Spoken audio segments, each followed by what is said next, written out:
सामने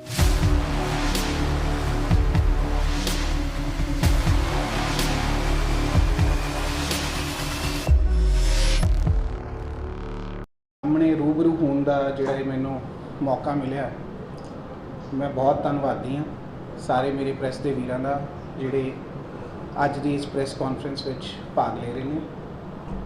सब तो पहला जी आयां नूं। बतौर डिप्टी कमिश्नर अमृतसर मैं अपना जोड़ा चार्ज है 5/4/2022 नूं कल संभालिया।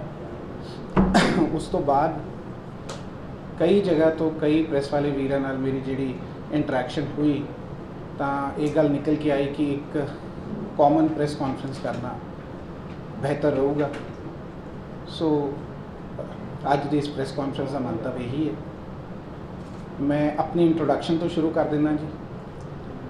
मेरा नाम हरप्रीत सिंह सूदन है।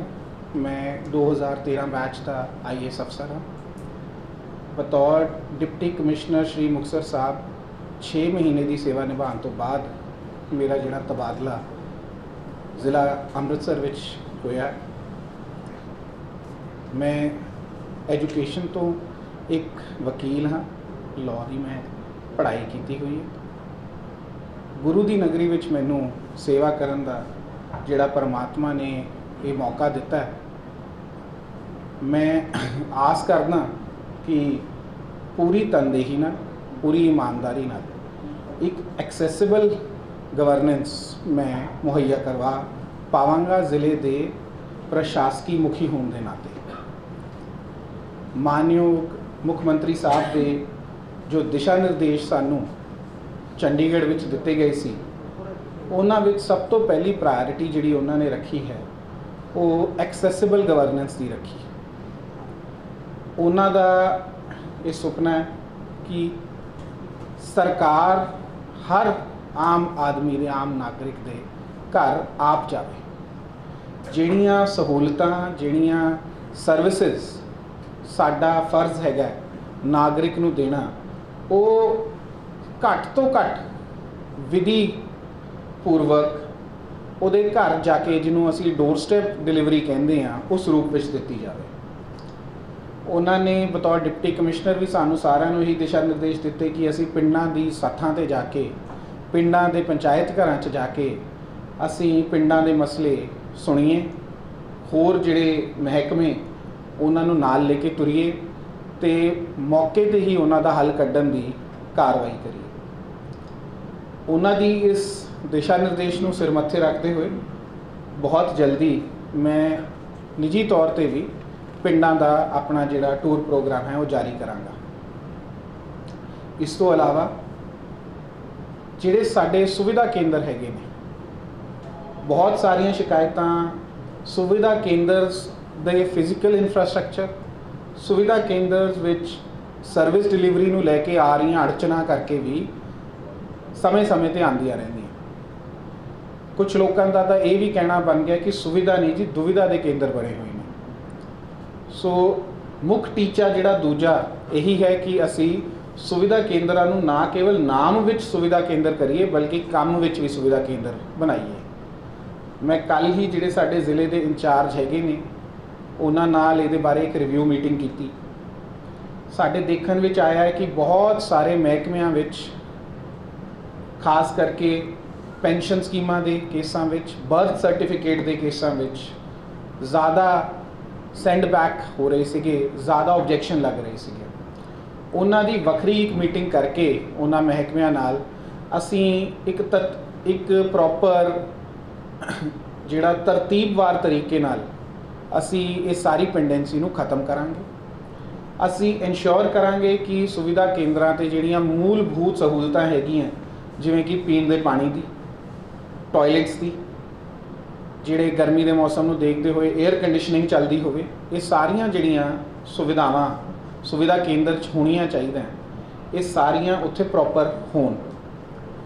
इस सारे काम नूं करन विच कुछ समय की मंग मैं जरूर तुहाडे तो करदा। आस रखदा कि पब्लिक मीडिया के मेरे वीर सारे थोड़ा मैनू ये टाइम देणगे, क्योंकि इसका जायज़ा लैण च, इहदे सुधार करन च कुछ समा लाजमी है। तीजा जिहड़ा एक बहुत मेजर इशू मानयोग मुख मंत्री जी ने फ्लैग किया, वो नशे की जिहड़ी समस्या हैगी है उन्होंने ठल पाउण लई सिविल प्रशासन का जो रोल है उहदे बारे सानू सारिਆਂ ਨੂੰ पता है कि एनफोर्समेंट की जिथे तक असीं गल करिए उहदे विच मेन रोल पुलिस का है। सप्लाई लाइनस नूं कट करना, बिग फिश जिन्हों असीं कहते हैं, बिग शार्क्स, ड्रग सप्लायर्स जिहड़े हैं उन्हां नूं कंट्रोल करना, ये सारी जिम्मेवारी पुलिस विभाग ते हैगी है। पर जिहड़े साडे एडिक्ट्स ने, जिहड़े विक्टिम हैं, उन्हां दी रीहैबिलिटेशन करना, उन्हां दा मुड़ वसेवा समाज विच एक जिम्मेवार नागरिक के रूप में करना, इहदी जिम्मेवारी हैल्थ डिपार्टमेंट अते सिविल प्रशासन नूं सौंपी गई हैगी। जिहड़े साडे ओल्ड क्लिनिक हैगे, रीहैब सेंटर हैगे, भावें वो सरकारी होण भावें प्राइवेट डी एडिक्शन सेंटर होण, उन्हां दा एक फौरी तौर पर जायज़ा लिता जाएगा। उन्हां च जो कमियां हैगियां उन्हां नूं इंफ्रास्ट्रक्चरल इशूज़ की, स्टाफ की घाट, स्टाफ की ट्रेनिंग की कमी, ये सारिਆਂ ਨੂੰ दूर करने लई एक असी अपना प्लान ऑफ एक्शन तैयार करांगे। तो सानू मानयोग सीएम साहब ने भी 30 दिन का घट्टो घट्ट समा दिता है। सो असी भी अपना प्लान ऑफ एक्शन इवें तैयार करांगे कि 30 दिन के अंदर अंदर असी कुछ सुधार करके इन्हां नूं एक्टिव जोन बना सकीए, जिथे कोई अडिक्ट जिहड़ा कि नशे नूं छड्डदा है या सप्लाई कंस्ट्रेंट्स करके जिन्हों नशा नहीं मिलता वो आके अपनी रिहैबिलिटेशन करवा सके, अपनी डी एडिक्शन ट्रीटमेंट ले सके। इस तो नैक्सट जिहड़ा टीचा जो गुरु की नगरी विच मैनूं देखण नूं मिलिया, जो मैं तुहाडे राहीं सारिਆਂ नूं अपील करना चाहांगा, जिन्हें साडे दुकानदार वीर ने, जिन्हें साडे नागरिक जिहड़े मेन साडियां सड़कां ने, मेन साडियां टूरिज़म डेस्टिनेशन लगा लीए, गुरु घर ला लीए, जिथे रस्तियां दी एनक्रोचमेंट का बहुत मेजर एक इशू है। ट्रैफिक के नाल नाल एनक्रोचमेंट नूं दूर करने लई मैं तुहाडे राहीं अपील करना चाहांगा कि हर नागरिक अपनी जिम्मेवारी समझे। जिथे असीं अपनी दुकान के बाहर 5-5, 7-7 फुट जगह घेरी हुई है, उन्हों असीं आप अपने यत्नां दे मुताबिक घटा लीए, लोकां नूं आवाजाही का जिहड़ा है मौका दईए। किसी भी इकोनमी नूं चलाउण लई तुहानूं जिहड़ी एक्सैसिबिलिटी हैगी है उहदे मेन मार्केट स्पेसिस की, मेन टूरिस्ट डेस्टिनेशनस की, वो बहुत ज़रूरी होंदी है। सो जिन्नी ज़्यादा एक्सैसिबिलिटी वधिया होवेगी उन्ना ज़्यादा जिहड़ा टूरिस्ट है वो घूम सकेगा, वो जाके जिहड़ा है इकोनमी विच अपना योगदान दे पावेगा। सो मैं तुहाडे सारिਆਂ दे राहीं अपील करना चाहांगा कि इस इशू नूं भी तुसीं हाईलाइट करते हुए सारे जिहड़े दुकानदार वीर हैगे ने, जिहड़े अपनी दुकानां नूं थोड़ा थोड़ा ही सही पर एनक्रोच कर देंदे आ मेन रस्तिਆਂ नूं, वो आप अपने पद्धर ते उन्हां नूं पिछे करन। उन्हां च मुख रोल क्योंकि कॉरपोरेशन ते अमृतसर डेवलपमेंट अथॉरिटी का हैगा, उन्हां नाल वखरी मीटिंग्स करके जायज़ा लेंदे हुए मौके ते इस समय किहड़े प्रोजेक्ट्स किस स्थिति विच हैगे ने उन्हां नूं फास्ट पेस करन दी कार्रवाई मेरे वालों की जाएगी। डिप्टी कमिश्नर होने के नाते मेरा एक बहुत मेजर जिहड़ा रोल है कोआर्डीनेशन का है। असी अक्सर देखते हैं इंटर डिपार्टमेंटल कोआर्डीनेशन इशूज़ होंदे ने, एक विभाग कुछ कर रहा, दूजा विभाग कुछ कर रहा, आपसी तालमेल की कमी होने करके जिहड़ी पब्लिक सर्विस डिलीवरी है वो सफ़र करती है, लोगों को खज्जल खुआरी सहनी पैंदी है। सो ये मेरा एक प्रायोरिटी एरिया है। मैं वीकली मीटिंग्स लैके कोआर्डीनेशन इशूज़ खास करके डेवलपमेंटल वर्क्स की दूर करने की आपकी एबिलिटीज़ की बेस्ट कोशिश करांगा। इस दे नाल ही मैं पब्लिक नूं अपील करना चाहना, जिहड़ा साडा ग्रीवेंस रिड्रेसल का मैकेनिज़म है उन्होंने स्ट्रेंथन करने लई असीं ऑनलाइन जो सुविधा पंजाब सरकार वालों दी गई है, पंजाब ग्रीवेंस रिड्रेसल पोर्टल के राही उहदा वध तो वध उपयोग करन। मैं आप बेनती करदा कि दफ्तरां विच आके धक्के खाण की बजाय जे तुहाडी कोई भी इहो जी समस्या हैगी है जिन्हों तुसीं लिखती रूप विच सीनियर अफसरां दे ध्यान च लियाना चाहते हो, तो ये एक बहुत वधिया माध्यम तुहानूं सरकार ने दिता है। ग्रीवेंस रिड्रेसल पोर्टल की वध तो वध वरतों करो। ਸਾਡੇ ਲੈਵਲ ਤੇ ਜੇ ਪੈਂਡੈਂਸੀ ਹੋਊਗੀ ਉਹ ਪੈਂਡੈਂਸੀ ਨੂੰ ਵੀ ਅਸੀਂ ਜੀ ਆਇਆਂ ਨੂੰ ਕਹਿੰਦੇ ਹਾਂ। ਬਿਕੋਜ਼ ਇੱਕ ਵਾਰ ਜੇ ਅਸੀਂ ਸਾਰੀ ਗ੍ਰੀਵੈਂਸ ਰਿਡਰੈਸਲ ਸਿਸਟਮ ਨੂੰ ਇੱਕ ਸਿੰਗਲ ਵਿੰਡੋ ਤਰੀਕੇ ਦੇ ਨਾਲ ਅਸੀਂ ਚਲਾਉਣ ਵਿੱਚ ਕਾਮਯਾਬ ਹੋ ਗਏ ਤਾਂ ਉਹਦੀ ਰਿਵਿਊਇੰਗ, ਉਹਦੀ ਸੋਲਵਿੰਗ ਬਹੁਤ ਈਜ਼ੀ ਹੋ ਜਾਂਦੀ ਹੈਗੀ ਹੈ। ਐਡਮਿਨਿਸਟ੍ਰੇਟਿਵਲੀ ਮੇਰੇ ਲਈ ਬਹੁਤ ਆਸਾਨ ਹੋ ਜਾਂਦਾ ਹੈਗਾ ਕਿ ਮੈਂ ਵੱਧ ਤੋਂ ਵੱਧ ਜਿਹੜੀਆਂ ਇਹ ਗ੍ਰੀਵੈਂਸਿਸ ਹੈ ਇਹਨਾਂ ਨੂੰ ਦੂਰ ਕਰ ਸਕਾਂ। ਮੇਰਾ ਜਿਹੜਾ ਪਬਲਿਕ ਦੇ ਮਿਲਣ ਦਾ ਸਮਾਂ ਹੈਗਾ ਉਹ ਮੈਂ ਰੋਜ਼ 11 ਤੋਂ 1:30 ਵਜੇ ਦਾ ਰੱਖਿਆ ਹੈ, ਸਿਵਾਏ ਉਹਨਾਂ ਦਿਨਾਂ ਦੇ ਜਿਸ ਦਿਨ ਮੈਂ ਟੂਰ ਤੇ ਹੈਗਾ ਤੇ ਮੈਂ ਕਿਸੇ ਪਿੰਡ ਦੇ ਦੌਰੇ ਤੇ ਹਾਂ ਜਾਂ ਕਿਸੇ ਫੀਲਡ ਵਿਜ਼ਿਟ ਤੇ ਹਾਂ ਜਾਂ ਕਿਸੇ ਔਨਰੇਬਲ VVIP ਦੇ ਨਾਲ ਪ੍ਰੋਟੋਕੋਲ ਡਿਊਟੀ ਤੇ ਹਾਂ। ਉਹਨਾਂ ਦਿਨਾਂ ਵਿੱਚ ਮੇਰੀ ਕੋਸ਼ਿਸ਼ ਇਹੀ ਹੋਊਗੀ ਕਿ ਮੇਰੇ ਦਫ਼ਤਰ ਦੇ ਬਾਹਰ ਇੱਕ ਨੋਟਿਸ ਲੱਗ ਜੇ ਜਿਸ ਤੇ ਲੋਕਾਂ ਨੂੰ ਪਿਛਲੇ ਦਿਨ ਹੀ ਅਸੀਂ ਕੋਸ਼ਿਸ਼ ਕਰਾਂਗੇ ਸ਼ਾਮੀ ਅਸੀਂ ਉਹ ਨੋਟਿਸ ਲਗਵਾ ਦਈਏ ਕਿ ਪਤਾ ਹੋ ਜਾਏ ਪਬਲਿਕ ਨੂੰ ਕਿ ਮੈਂ ਅਵੇਲੇਬਲ ਨਹੀਂ ਹਾਂ ਅਗਲੇ ਦਿਨ ਲਈ। ਤੇ ਇਹੀ ਚੀਜ਼ ਮੈਂ ਹੌਲੀ ਹੌਲੀ ਕੋਸ਼ਿਸ਼ ਕਰਾਂਗਾ ਕਿ ਜ਼ਿਲ੍ਹੇ ਦੀ ਵੈਬਸਾਈਟ ਤੇ ਆਣੀ ਸ਼ੁਰੂ ਹੋ ਜਾਏ ਸੋ ਦੈਟ ਇੱਕ ਸੂਚਨਾ ਜਿਹੜੀ ਹੈਗੀ ਹੈ ਵਿਅਕਤੀ ਵਿਸ਼ੇਸ਼ ਘਰੇ ਬੈਠਾ ਹੀ ਦੇਖ ਸਕੇ, ਚੈੱਕ ਕਰ ਸਕੇ ਵੈਦਰ ਕੰਸਰਨਡ ਅਫਸਰ, ਚਾਹੇ ਉਹ ਡਿਪਟੀ ਕਮਿਸ਼ਨਰ ਨੇ, ਚਾਹੇ ਉਹ SDMs ਨੇ, ਚਾਹੇ ਉਹ ਸਾਡੇ ਤਹਿਸੀਲਦਾਰ ਸਾਹਿਬ ਨੇ, ਜਿਹੜੇ ਵੀ ਪਬਲਿਕ ਡੀਲਿੰਗ ਆਫਿਸਰਸ ਦੇ ਆਫਿਸਰਸ ਨੇ, ਕਿ ਉਹ ਕਿਸੇ ਦਿਨ ਛੁੱਟੀ ਤੇ ਹੈ, ਕਿਸੇ ਦਿਨ ਟੂਰ ਤੇ ਹੈ, ਕਿਸੇ ਦਿਨ ਪ੍ਰੋਟੋਕੋਲ ਡਿਊਟੀ ਤੇ ਹੈ।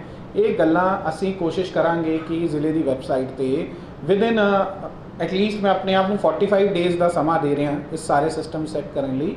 45 ਡੇਜ਼ ਦੇ ਅੰਦਰ ਅੰਦਰ ਇਹ ਜ਼ਿਲ੍ਹੇ ਦੀ ਵੈਬਸਾਈਟ ਤੇ ਰਿਫਲੈਕਟ ਹੋਣੀਆਂ ਸ਼ੁਰੂ ਹੋ ਜਾਣ। ਇਹ ਮੇਰੇ ਵੱਲੋਂ ਜੋ ਪ੍ਰਾਇੋਰਟੀ ਏਰੀਆਜ਼ ਮੈਂ ਆਪ ਸੈੱਟ ਕੀਤੇ ਨੇ ਜਾਂ ਜੋ ਸਾਨੂੰ ਮਾਨਯੋਗ ਮੁੱਖ ਮੰਤਰੀ ਸਾਹਿਬ ਵੱਲੋਂ ਦਿਸ਼ਾ ਨਿਰਦੇਸ਼ ਸੀਗੇ ਉਹ ਮੈਂ ਤੁਹਾਡੇ ਰੂਬਰੂ ਕੀਤੇ ਨੇ। ਇਸ ਤੋਂ ਬਾਅਦ ਹੁਣ ਹਾਊਸ ਓਪਨ ਹੈ, ਤੁਹਾਡੇ ਮਨ 'ਚ ਕੋਈ ਸਵਾਲ, ਤੁਸੀਂ ਕੋਈ ਇਸ਼ੂ ਫਲੈਗ ਕਰਨਾ ਚਾਹੁੰਦੇ ਹੋ ਮੇਰੇ ਲਈ, ਉਹ ਮੈਂ ਇਸ ਵੇਲੇ ਹਾਊਸ ਓਪਨ ਹੈ, ਤੁਸੀਂ ਕਰ ਸਕਦੇ। ਸਰ ਰਿਡਰੈਸਲ ਪੋਰਟਲ ਜਿਹੜੀ ਤੁਸੀਂ ਗੱਲ ਕੀਤੀ ਹੈ, ਇੱਕ ਤੇ ਆਮ ਬੰਦੇ ਨੂੰ ਇੱਕ ਤਾਂ ਪਤਾ ਨਹੀਂ ਰਿਡਰੈਸਲ ਪੋਰਟਲ ਵਾਟ ਇਜ਼ ਰਿਡਰੈਸਲ ਪੋਰਟਲ ਔਰ ਕਿਹੜੇ ਜਿਹੜੇ ਕੇਸਿਸ ਨੇ ਉਹਦੇ ਤੇ ਜਾ ਕੇ ਕਿਸ ਤਰ੍ਹਾਂ ਜਾ ਕੇ ਆਨਲਾਈਨ ਉਹਦੇ ਤੇ ਜਿਹੜੇ ਦੱਸੇ ਜਾ ਸਕਦੇ ਜਿਹਦੇ ਨਾਲ ਕਿ ਉਹਦਾ ਹੱਲ ਹੋ ਸਕੇ।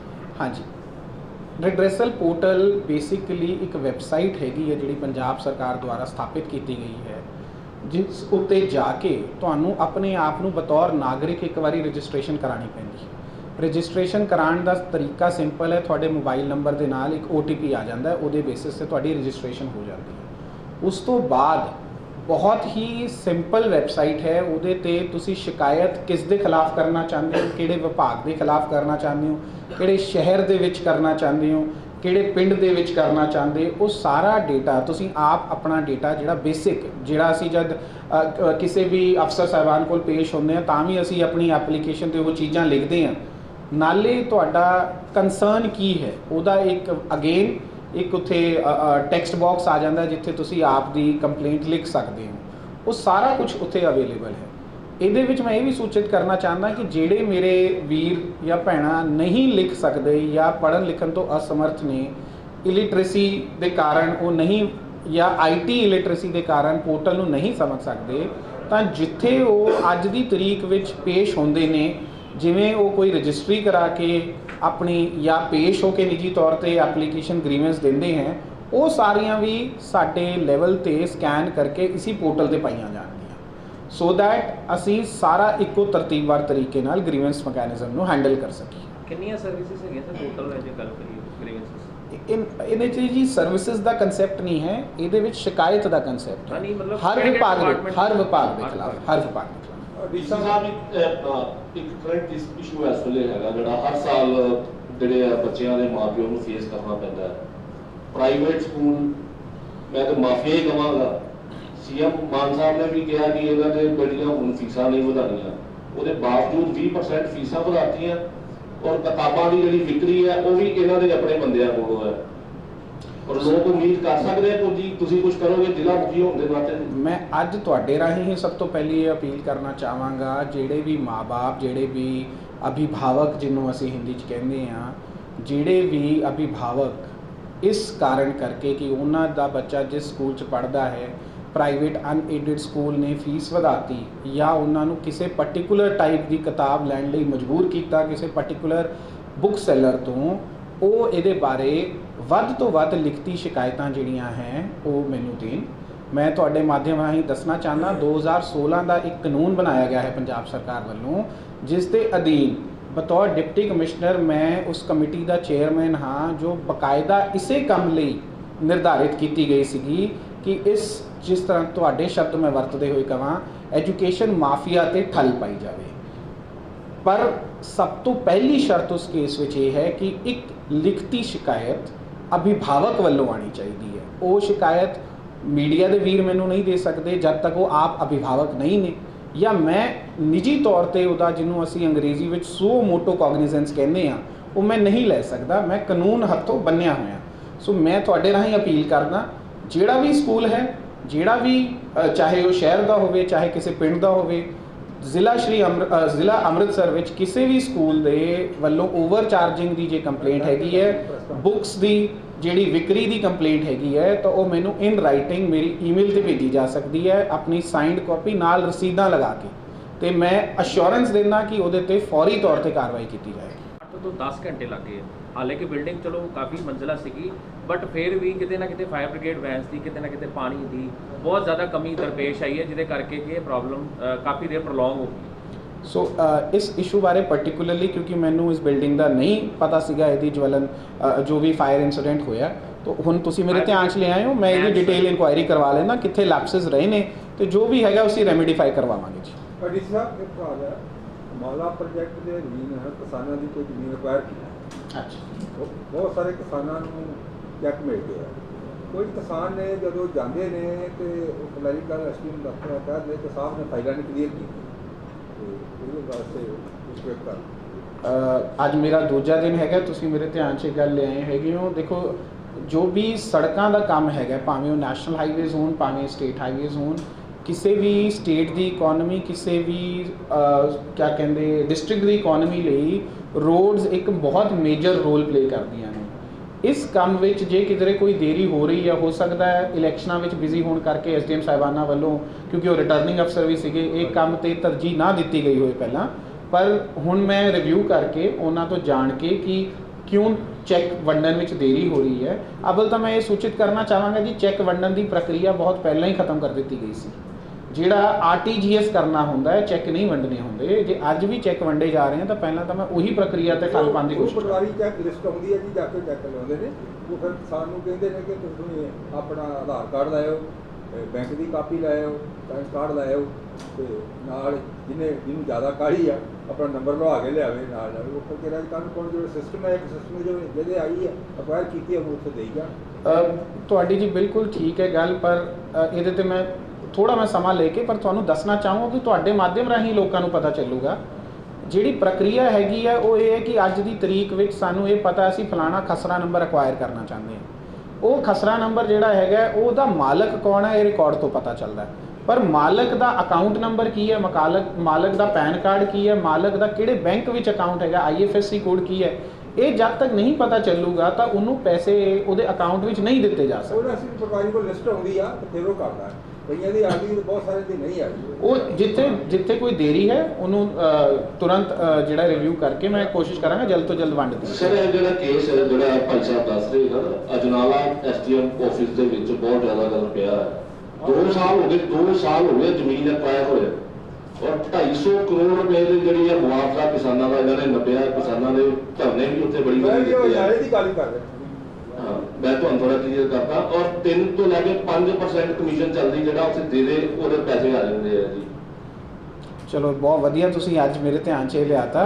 ਸੋ ਮੈਂ ਉਮੀਦ ਕਰਦਾ ਵੀ ਅਗਲੀ ਪ੍ਰੈਸ ਕਾਨਫਰੰਸ ਜੋ ਮੈਂ ਕਰਾਂਗਾ ਉਸ ਟਾਈਮ ਤੱਕ ਤੁਸੀਂ ਆਪ ਹੀ ਅੱਗੋਂ ਤੋਂ ਕਹੋਗੇ ਨਹੀਂ ਜੀ ਫਰਕ ਆ ਗਿਆ, ਸੁਧਾਰ ਹੈ। ਸਰ ਆਪਣਾ ਇੰਪਰੂਵਮੈਂਟ ਟਰਸਟ ਨੂੰ ਵੀ ਹੈਡ ਕਰ ਰਹੇ ਹੋ ਤੁਸੀਂ ਫਿਲਹਾਲ, ਕਿਉਂਕਿ ਉਹ ਸਾਰਾ ਡਿਸੋਲਵ ਕਰ ਦਿੱਤੀ ਗਈ ਬੋਡੀ, ਤੇ ਸਰ ਹੁਣ ਉਹਦਾ ਕਿਸ ਤਰ੍ਹਾਂ ਜਿਹੜਾ ਕੰਮਕਾਰ ਦੇਖਿਆ SCs ਨੂੰ ਜਿਹੜੀਆਂ ਪਾਵਰਸ ਦਿੱਤੀਆਂ ਗਈਆਂ ਜਾਂ ਕਿ ਉਹਨੂੰ ਤੁਸੀਂ ਹੈਡ ਕਰ ਰਹੇ ਹੋ? ਅਗੇਨ ਇਹਦੇ 'ਚ ਮੈਂ ਆਪਣੀ ਇਗਨੋਰੈਂਸ ਤੁਹਾਨੂੰ ਸਾਫ਼ ਜ਼ਾਹਿਰ ਕਰਦਿਆਂ, ਕਿਉਂਕਿ ਚਾਰਜ ਮੈਂ ਕੱਲ੍ਹ ਹੀ ਇੰਪਰੂਵਮੈਂਟ ਟਰਸਟ ਦਾ ਲਿਆ। ਇਸ ਤੋਂ ਪਹਿਲਾਂ ਜਦ ਮੈਂ ਇੰਪਰੂਵਮੈਂਟ ਟਰਸਟ ਦੇ ਚੇਅਰਮੈਨ ਦੇ ਰੂਪ 'ਚ ਕੰਮ ਕੀਤਾ ਸੀ ਤਾਂ ਬਹੁਤ ਸਮਾਂ ਬੀਤ ਚੁੱਕਿਆ। ਸਰਕਾਰ ਦੀਆਂ ਬਹੁਤ ਨੋਟੀਫਿਕੇਸ਼ਨਸ ਨਵੀਆਂ ਆ ਗਈਆਂ ਹੈਗੀਆਂ ਜਿਨ੍ਹਾਂ ਬਾਰੇ ਮੈਂ ਹਲੇ ਜਾਣੂ ਨਹੀਂ ਹਾਂ। ਸੋ ਮੈਂ ਆਪਣਾ ਹੋਮਵਰਕ ਕਰੇ ਬਿਨਾਂ ਇਹਦੇ ਬਾਰੇ ਕੋਈ ਕਮੈਂਟ ਨਹੀਂ ਕਰਨਾ ਚਾਹਾਂਗਾ। Ones I have gone through all the notifications ਫਿਰ ਹੀ ਮੈਂ ਦੱਸ ਪਾਵਾਂਗਾ। ਸਰ ਇੱਕ ਟੂਲ ਪਲਾਜ਼ਾ ਤੇ ਇੱਕ ਮੈਸੇਜ ਲੈਟਰ ਜਾਰੀ ਕਰੋ। ਪੱਤਰਕਾਰਾਂ ਸਾਹਿਬ ਬੜੇ ਮੁਸ਼ਕਲ ਹੈ, ਬਦਤਮੀਜ਼ੀ ਨਾਲ ਗੱਲ ਕਰਦੇ ਨੇ, ਉਹ ਕਾਰਡ ਹੁੰਦੇ ਹੋਏ ਨਹੀਂ ਸਰ ਉਹ ਮੈਂ ਤਾਂ ਆਪਣੇ ਪ੍ਰੈਸ ਦੇ ਵੀਰਾਂ ਨੂੰ ਕਹਾਂਗਾ ਜੀ, ਤੁਸੀਂ ਡਿਪਟੀ ਕਮਿਸ਼ਨਰ ਤੋਂ ਕਿਉਂ ਕਰਵਾਉਣਾ ਚਾਹੁੰਦੇ ਹੋ, chairman national highway authority of India ਤੋਂ ਕਿਉਂ ਨਹੀਂ ਕਰਵਾਉਂਦੇ? ਤੁਹਾਡੀ ਪ੍ਰੈਸ ਦੀ ਜਿੰਨੀ ਪਾਵਰ ਹੈ, ਇੱਕ ਡਿਪਟੀ ਕਮਿਸ਼ਨਰ ਕੋਲ ਇਹ ਪਾਵਰ ਹਾਲੇ ਤੱਕ ਤਾਂ national highway authority of India ਨੇ ਨਹੀਂ ਦਿੱਤੀ ਕਿ ਮੈਂ ਟੋਲ ਐਗਜ਼ੈਂਪਟ ਕਰ ਸਕਾਂ। ਇਹ ਐਗਜ਼ੈਂਪਸ਼ਨ ਦੀ ਪਾਵਰਸ ਜਿਹੜੀਆਂ ਹੈਗੀਆਂ ਬਾਕਾਇਦਾ ਉਹਨਾਂ ਦੇ ਕੰਟਰੈਕਟ ਵਿੱਚ ਦਿੱਤੀਆਂ ਹੁੰਦੀਆਂ, ਪਰ ਸਮੇਂ-ਸਮੇਂ ਤੇ ਕੰਟਰੈਕਟਰਸ ਜਿਹੜੇ ਹੈਗੇ ਆ ਸਾਡੇ ਨਾਲ ਨੈਗੋਸ਼ੀਏਟ ਕਰਕੇ ਕੁਝ ਵਿਸ਼ੇਸ਼ ਵਰਗਾਂ ਨੂੰ ਇਹ ਸਹੂਲਤ ਦੇ ਦਿੰਦੇ ਹੁੰਦੇ ਆ। ਉਹ ਜੇ ਪ੍ਰੈਸ ਦੀ ਇਹ ਡਿਮਾਂਡ ਹੈ, ਮੈਂ ਉਹਨਾਂ ਨਾਲ ਗੱਲ ਕਰਕੇ ਦੇਖ ਲਾਂਗਾ ਕੰਸਰਨ ਰੋਡ ਅਥਾਰਟੀ ਨਾਲ। ਪਰ ਜੇ ਤੁਸੀਂ ਲਾਰਜਰ ਲੈਵਲ ਤੇ ਕਰਨਾ ਚਾਹੁੰਦੇ ਹੋ ਤੇ ਦਿੱਤਾ ਹੋਇਆ ਪ੍ਰੈਸ ਨੂੰ, ਜੇ ਦਿੱਤਾ ਹੋਇਆ ਤਾਂ ਟੋਲ ਮਾਫੀ ਦਾ ਫਿਰ ਨਹੀਂ ਇੰਪਲੀਮੈਂਟ ਕਰ ਰਹੇ, ਫਿਰ ਕਰਵਾ ਦਿੰਦੇ ਹਾਂ। ਪਰ ਮੇਰੇ ਕੋਲ ਪਾਵਰ ਨਹੀਂ ਹੈਗੀ। ਜੀ ਜੀ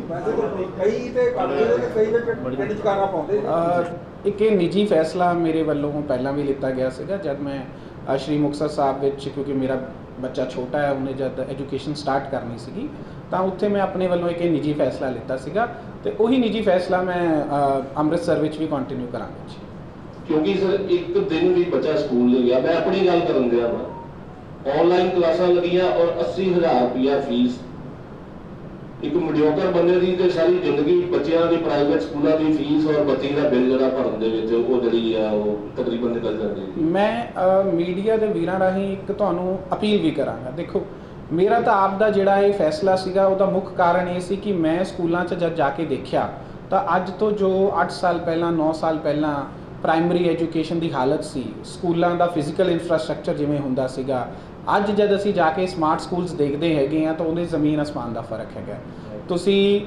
ਮੈਂ ਤੁਹਾਨੂੰ ਇੱਕ ਓਪਨ ਚੈਲੰਜ ਵੀ ਕਰਨਾ ਚਾਹੁੰਦਾ, ਅਸੀਂ ਆਪਣੇ ਜਿਹੜੇ ਇਲਾਕੇ ਦੇ ਸਮਾਰਟ ਸਕੂਲਸ ਲੱਭੀਏ, ਉਹਨਾਂ ਨੂੰ ਵਿਜ਼ਿਟ ਕਰੀਏ, ਉਹਨਾਂ ਨੂੰ ਦੇਖੀਏ ਕਿ ਕਿਆ ਵਾਕਈ ਉਹ ਪ੍ਰਾਈਵੇਟ ਸਕੂਲਾਂ ਦੇ ਮੁਕਾਬਲੇ ਇਨਫਰਾਸਟ੍ਰਕਚਰ ਅੱਜ ਦੇ ਰਹੇ ਹੈ ਜਾਂ ਨਹੀਂ ਦੇ ਰਹੇ। ਜਿੱਥੇ ਸਾਨੂੰ ਇਨਫਰਾਸਟ੍ਰਕਚਰ ਦੀ ਅੱਜ ਵੀ ਕਮੀ ਲੱਗਦੀ ਹੈ ਉਹ ਤੁਸੀਂ ਮੇਰੇ ਧਿਆਨ 'ਚ ਲਿਆਓ। ਇਸ ਸਰਕਾਰ ਦਾ ਐਜੂਕੇਸ਼ਨ ਤੇ ਇੰਪਰੂਵਮੈਂਟ ਕਰਨਾ ਇੱਕ ਮੁੱਖ ਟੀਚਾ ਹੈਗਾ ਤੇ ਇੰਪਰੂਵਮੈਂਟ ਜੀ ਇਹੋ ਜਿਹਾ ਸ਼ਬਦ ਹੈ ਕਿ ਸਾਰੀ ਜ਼ਿੰਦਗੀ ਇੰਪਰੂਵਮੈਂਟ ਹੀ ਚੱਲਦੀ ਹੈਗੀ ਹੈ। ਕਦੇ ਵੀ ਕੋਈ ਚੀਜ਼ ਪਰਫੈਕਟ ਨਹੀਂ ਹੋ ਸਕਦੀ। ਸੋ ਜੇ ਅੱਜ ਇਨਫਰਾਸਟ੍ਰਕਚਰ ਬਹੁਤ ਵਧੀਆ ਹੋ ਗਿਆ ਤਾਂ ਸਾਡੀ ਲਰਨਿੰਗ ਪੈਡਾਗੋਗੀ ਚੇਂਜ ਕਰਨ ਦੀ ਲੋੜ ਹੈਗੀ ਹੈ। ਜਿੱਥੇ ਮੈਂ ਤੁਹਾਨੂੰ ਆਪ ਦੀ ਨਿੱਜੀ ਐਗਜ਼ਾਮਪਲ ਦੇਵਾਂ, ਜਿਹੜੇ ਮੇਰੇ ਬੇਟੇ ਦੀਆਂ ਕਿਤਾਬਾਂ ਆਈਆਂ ਉਹਨਾਂ ਦੇ ਪਿੱਛੇ ਇੱਕ ਬਾਰਕੋਡ ਸੀਗਾ। ਅਸੀਂ ਡਾਊਨਲੋਡ ਕਰਕੇ ਮੋਬਾਈਲ ਤੋਂ ਐਪ ਬਾਰਕੋਡ ਸਕੈਨ ਕੀਤਾ ਤਾਂ ਟਿਊਟੋਰੀਅਲ ਵੀਡੀਓਜ਼ ਖੁੱਲ੍ਹ ਗਈਆਂ YouTube ਤੇ ਬੱਚਾ ਕਾਰਟੂਨ ਤੇ ਉਹਨੂੰ ਟਿਊਟੋਰੀਅਲ ਦੇਖਣ ਲੱਗ ਗਿਆ।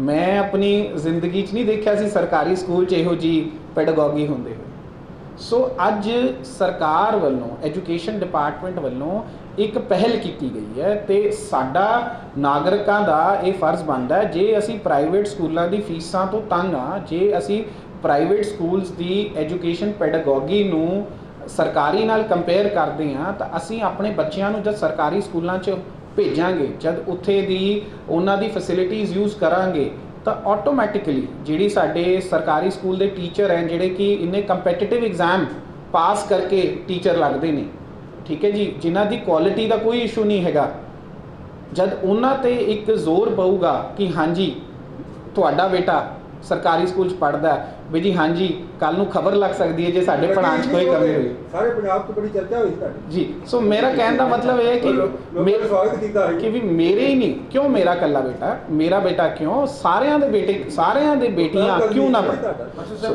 ਤੁਹਾਡੇ ਆਉਣ ਤੋਂ ਇੱਕ ਦਿਨ ਪਹਿਲੇ ਇੱਕ ਇੰਸੀਡੈਂਟ ਹੋਇਆ ਰਣਜੀਤ ਐਵੀਨਿਊ, ਅੱਗ ਲੱਗ ਜਾਂਦੀ ਇੱਕ ਬਿਲਡਿੰਗ ਦੇ। ਸਰ ਬਹੁਤ ਸਾਰੀਆਂ ਬਿਲਡਿੰਗਾਂ ਐਸੀਆਂ ਜਿਨ੍ਹਾਂ ਦੇ ਵਿੱਚ ਕੋਈ ਫਾਇਰ ਸੇਫਟੀ ਸਿਸਟਮ ਨਹੀਂ ਹੈ, ਐਗਜ਼ਿਟ ਤੇ ਬਾਹਰ ਜਾਣ ਦਾ ਰਸਤਾ ਨਹੀਂ ਹੈ, ਕੋਈ ਇਨ ਔਰ ਐਗਜ਼ਿਟ ਕੋਈ ਭੋਪਾਲ 'ਚ ਵੀ ਤੁਹਾਨੂੰ ਯਾਦ ਹੋਣਾ ਹੈ ਜ਼ਿਲ੍ਹਾ ਪ੍ਰਸ਼ਾਸਨ ਉਦੋਂ ਐਕਟਿਵ ਹੋਇਆ ਸੀ ਜਦੋਂ ਬਹੁਤ ਸਾਰੇ ਬੱਚਿਆਂ ਦੀ ਉੱਥੇ ਮੌਤ ਹੋ ਗਈ ਸੀ ਤੇ ਇਹ ਤੇ ਫੋਰਚੂਨੇਟ ਹੋ ਗਿਆ ਕਿ ਜਿਸ ਟਾਈਮ ਤੇ ਅੱਗ ਲੱਗੀ ਸੀਗੀ ਕੋਈ ਵੀ ਬੱਚਾ ਉੱਥੇ ਪੜ੍ਹ ਨਹੀਂ ਸੀ ਰਿਹਾ ਉਸ ਸੈਂਟਰ ਦੇ ਵਿੱਚ, ਨਹੀਂ ਤੇ ਬਹੁਤ ਵੱਡਾ ਹਾਦਸਾ ਹੋਣਾ। ਮਤਲਬ ਕਿਆ ਤੁਸੀਂ as a head of the district operation ਨੂੰ ਜਾਂ ਇਸ ਤਰ੍ਹਾਂ ਦੀ ਕੋਈ ਜਿੰਨੀਆਂ ਵੀ ਬਿਲਡਿੰਗਸ ਹੈਗੀਆਂ ਉਹਦੀ ਕੋਈ ਡਿਟੇਲ ਮੰਗਵਾਓਗੇ ਤੇ ਕਿਆ ਉਹਨਾਂ ਤੇ ਕਾਰਵਾਈ ਹੋਏਗੀ? ਕਿਉਂਕਿ ਡਿਟੇਲਸ ਮੰਗਾਈਆਂ ਜਾਂਦੀਆਂ, ਉਸ ਤੋਂ ਬਾਅਦ ਇਹ ਹੋਇਆ ਜਾਂਦਾ ਵੀ ਜਿਹੜੇ ਅਫਸਰ ਡਿਟੇਲ ਮੰਗਵਾਉਂਦੇ ਨੇ, ਮੈਂ ਨਾਮ ਨਹੀਂ ਲੈਣਾ ਚਾਹੁੰਦਾ ਜਾਂ ਡਿਪਾਰਟਮੈਂਟ ਨੂੰ ਬਲੇਮ ਨਹੀਂ ਕਰਨਾ ਚਾਹੁੰਦਾ, ਉਹ ਪੈਸੇ ਲੈ ਕੇ ਸਭ ਨੂੰ NOC ਦੇ ਦਿੰਦੇ ਨੇ। They are well to do sir, ਕਿਉਂਕਿ ਬਿਲਡਿੰਗਸ ਤੇ ਕਰੋੜਾਂ ਰੁਪਏ ਖਰਚ ਹੁੰਦੇ ਨੇ ਤੇ ਮੈਨੂੰ ਨਹੀਂ ਲੱਗਦਾ ਕੋਈ ਥੋੜਾ ਬਹੁਤ ਜਿਹੜਾ ਹੈਗਾ ਇਹਦਾ ਇੰਤਜ਼ਾਮ ਕਰਨ ਦਾ ਨਾਲ ਕੋਈ ਬਹੁਤ ਜ਼ਿਆਦਾ ਉਹਨਾਂ ਨੂੰ ਕੋਈ ਖਰਚਾ ਪੈ ਜਾਏਗਾ ਜਾਂ ਕੋਈ ਜ਼ਿਆਦਾ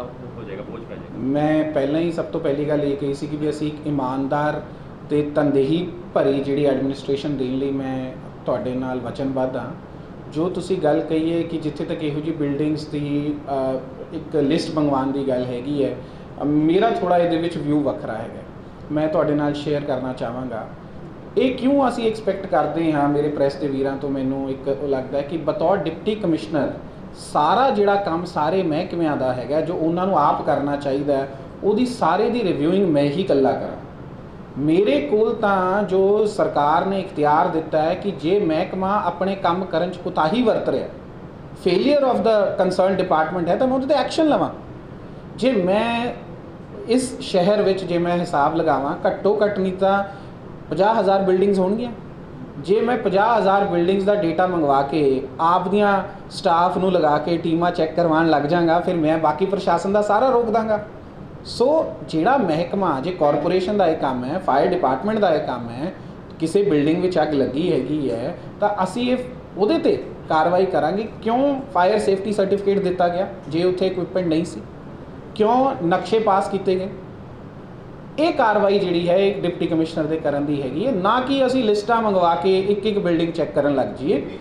ਦੂਜੀ ਗੱਲ ਮੈਂ ਇਹਦੇ 'ਤੇ ਤੁਹਾਡਾ ਧਿਆਨ ਦੇਣਾ ਚਾਹਾਂਗਾ ਕਿ ਬਹੁਤ ਸਾਰੀਆਂ ਜਿਹੜੀਆਂ ਬਿਲਡਿੰਗਸ ਹੈ ਉਹਨਾਂ ਦੇ ਆਕਿਊਪੈਂਸੀ ਸਰਟੀਫਿਕੇਟ ਹੀ ਨਹੀਂ ਲਿੱਤੇ ਜਾਂਦੇ। ਜਦ ਤੁਸੀਂ ਨਕਸ਼ਾ ਪਾਸ ਕਰਵਾਉਂਦੇ ਹੋ, ਪਹਿਲਾ ਸਟੈਪ ਹੈ, ਚਾਹੇ ਤੁਸੀਂ ਆਪ ਦਾ ਘਰ ਵੀ ਬਣਾਓ, ਆਪ ਦਾ ਕੋਈ ਸ਼ੋਰੂਮ ਤਿਆਰ ਕਰੋ, ਤਾਂ ਪਹਿਲਾ ਸਟੈਪ ਹੁੰਦਾ ਹੈ ਕਿ ਅਸੀਂ ਨਕਸ਼ਾ ਪਾਸ ਕਰਾਈਏ। ਪਰ ਜਦ ਬਿਲਡਿੰਗ ਬਣ ਜਾਂਦੀ ਹੈ ਉਸ ਤੋਂ ਬਾਅਦ ਉਹਨੂੰ ਆਕਿਊਪਾਈ ਕਰਨ ਤੋਂ ਪਹਿਲਾਂ ਆਕਿਊਪੈਂਸੀ ਸਰਟੀਫਿਕੇਟ ਲੈਣਾ ਪੈਂਦਾ ਹੈ ਐਮਸੀ ਤੋਂ। ਪਰ ਇਹ ਸੱਚਾਈ ਹੈ ਕਿ ਨਹੀਂ, ਮੈਕਸਿਮਮ ਲੋਕ ਲੈਣ ਤੋਂ ਅਵੋਇਡ ਕਰਦੇ ਹਨ, ਚਾਹੇ ਉਹ 90% ਨਹੀਂ ਲੈਂਦੇ। ਸੋ ਇਹ ਪਾਲਿਸੀ ਲੈਵਲ ਮੈਟਰ ਹੈਗਾ ਕਿ ਜੀ ਆਕਿਊਪੈਂਸੀ ਸਰਟੀਫਿਕੇਟਸ ਨੂੰ ਮੈਂਡੇਟਰੀ ਕਰਕੇ ਬਿਲਡਿੰਗਸ ਨੂੰ ਹੁਣ ਸੀਲ ਕਰਨਾ ਬਣਦਾ ਹੈ। ਇਹ this is not a decision that the deputy commissioner will take, this is a decision that the government will decide and we will implement it. But ਜਿੱਥੇ ਜਿਹੜੇ ਮਹਿਕਮੇ ਦਾ ਜੋ ਆਪ ਦਾ ਕੰਮ ਹੈ, ਜੇ ਉਹਦੇ ਵਿੱਚ ਕੋਈ ਕੁਤਾਹੀ ਹੈ, ਸੋ ਮੇਰੀ ਜਿਹੜੇ ਆਫਿਸ ਦੇ ਦੁਆਰ ਹਰ ਵਿਅਕਤੀ ਲਈ ਖੁੱਲੇ ਨੇ। ਤੁਸੀਂ ਮੇਰੇ ਧਿਆਨ 'ਚ ਲੈ ਕੇ ਆਓਗੇ, ਤੁਹਾਡੇ ਰਾਹੀਂ ਮੈਂ ਕੰਮ ਕਰਾਂਗਾ, ਕੋਈ ਹੋਰ ਮੇਰੇ ਧਿਆਨ 'ਚ ਲੈ ਕੇ ਆਊਗਾ, ਉਹਦੇ ਰਾਹੀਂ ਮੈਂ ਕੰਮ ਕਰਾਂਗਾ। ਬਟ ਇੱਕ ਵਿਚ ਹੰਟਿੰਗ ਐਕਸਰਸਾਈਜ਼ ਕਰਨ 'ਚ ਮੈਂ ਵਿਸ਼ਵਾਸ ਨਹੀਂ ਕਰਦਾ ਕਿ ਮੈਂ ਆਪਣਾ ਸਾਰਾ ਐਡਮਿਨਿਸਟ੍ਰੇਸ਼ਨ ਦਾ ਜਿਹੜਾ ਜ਼ੋਰ ਹੈ ਉਹ ਸਿਰਫ ਵਿਚ ਹੰਟਿੰਗ 'ਚ ਲਗਾ ਦਿਆਂ ਕਿ 50,000 ਲਿਸਟਾਂ ਇਕੱਠੀਆਂ ਕਰ ਲਈਏ, ਫਿਰ ਹਰ ਬਿਲਡਿੰਗ ਦੀ ਚੈਕਿੰਗ ਕਰਾਂਦੇ। ਉਹ ਮੈਨੂੰ ਨਿੱਜੀ ਤੌਰ 'ਤੇ ਮੇਰਾ ਪ੍ਰਸ਼ਾਸਨਿਕ ਜੋ ਰਵੱਈਆ ਇਸ ਮਾਮਲੇ 'ਚ